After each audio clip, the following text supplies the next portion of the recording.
Il était une fois un pays où les couleurs n'existaient pas. Tout était gris dans le monde, le ciel, le soleil, les nuages, l'herbe, les arbres, les vaches, tout gris. Dans ce pays vivait un magicien. Et chaque matin, ce magicien contemplait par la fenêtre ce monde tout en gris. Et il le trouvait très ennuyeux. Il lui semblait qu'il manquait quelque chose. Alors, pour tromper son ennui et pour s'amuser, il descendait l'escalier de sa cave. Et là, dans sa cave, il y avait plein de pots de toutes sortes, avec des poudres, des lotions, des élixirs. Il avait aussi des formules magiques. Et il réalisait ces formules magiques. Et chaque fois, il inventait de nouvelles choses. Un jour, au fond de sa marmite, il trouve quelque chose d'intéressant. Oui, vraiment. Une couleur. Il prend la marmite, il va dehors, il se met à peindre sa barrière. Et là, les voisins accourent. Qu'est-ce que c'est? Qu'est-ce que c'est? Waouh! Oh, mais qu'est-ce que c'est beau! C'est une couleur. Je l'appelle bleu. On peut en avoir? Mais oui, bien sûr. Et voilà le bleu qui est partagé.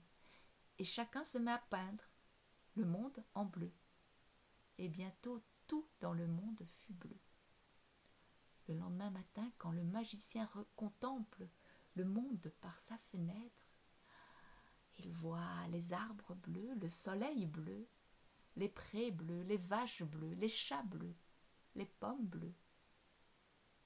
Et il trouve que ce bleu, c'est merveilleux. Au bout d'un temps, ce bleu n'est pas si merveilleux. Non, le bleu rend triste.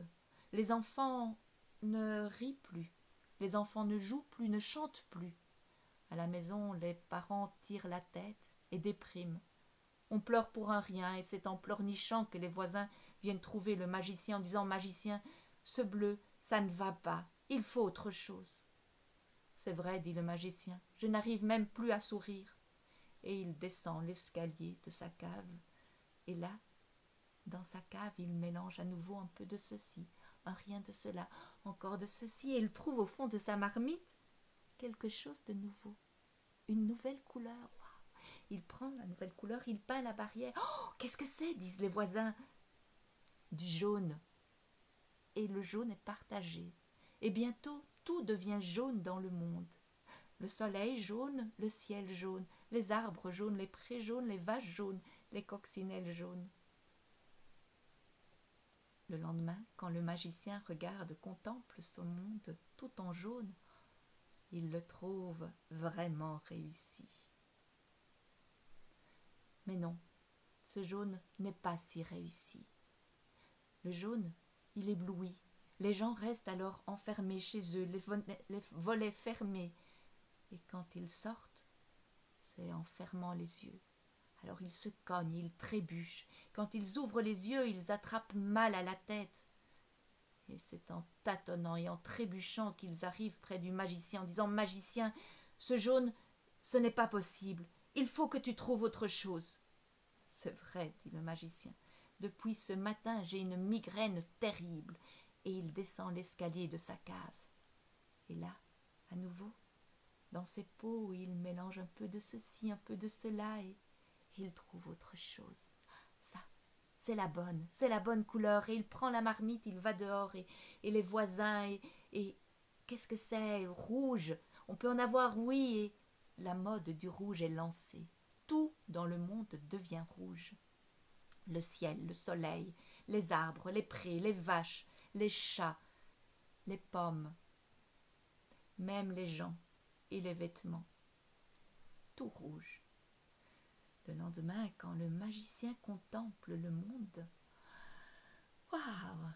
Ce monde en rouge, c'est l'idéal. Mais non, c'est pas l'idéal. Le rouge, il monte à la tête, comme la colère. Les enfants se disputent, se tirent les cheveux, se tirent la langue. Les parents à la maison se lancent des injures et crient l'un sur l'autre, et on s'énerve pour un rien, et on se met en colère pour une broutille, et c'est colérique et furibond que les voisins vont trouver le magicien en disant « Magicien, mais qu'est-ce que tu as fait là de notre monde? Il est horrible comme ça, on se dispute, on se bagarre.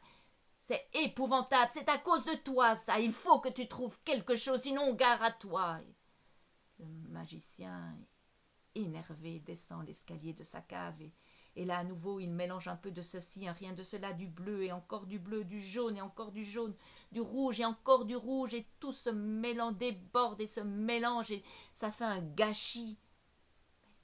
Quand il regarde ça, il se dit « Oh, voilà la solution. » Il fait venir les voisins, il dit « Regardez toutes ces couleurs mélangées, ça en fait des nouvelles. » Et du rouge, du jaune, du bleu, mais de l'orange, du brun, du vert et du mauve et du violet, et de plein de couleurs innombrables. Mais qu'est-ce qu'on va prendre? C'est magnifique, mais qu'est-ce qu'on va prendre? Laquelle va-t-on choisir? Il ne faut pas choisir, il faut les prendre toutes, dit le magicien. Et c'est ainsi que chaque couleur a trouvé sa place dans le monde. Le soleil est devenu jaune, le ciel bleu comme l'eau de la mer, les arbres verts ou jaunes ou rouges, et les fleurs de toutes les couleurs, comme les gens sur la terre aussi, de toutes les couleurs. Le lendemain, le magicien contemple ce monde tout en couleurs. Et il se dit « Waouh, c'est merveilleusement réussi et idéal. » Et il avait raison.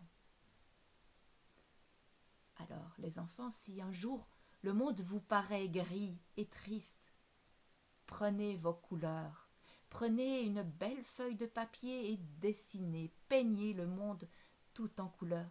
Et puis le dessin, offrez-les ou affichez-les à la fenêtre de votre maison. Et vous verrez, le monde, il retrouvera toutes ses couleurs. Au revoir, à bientôt.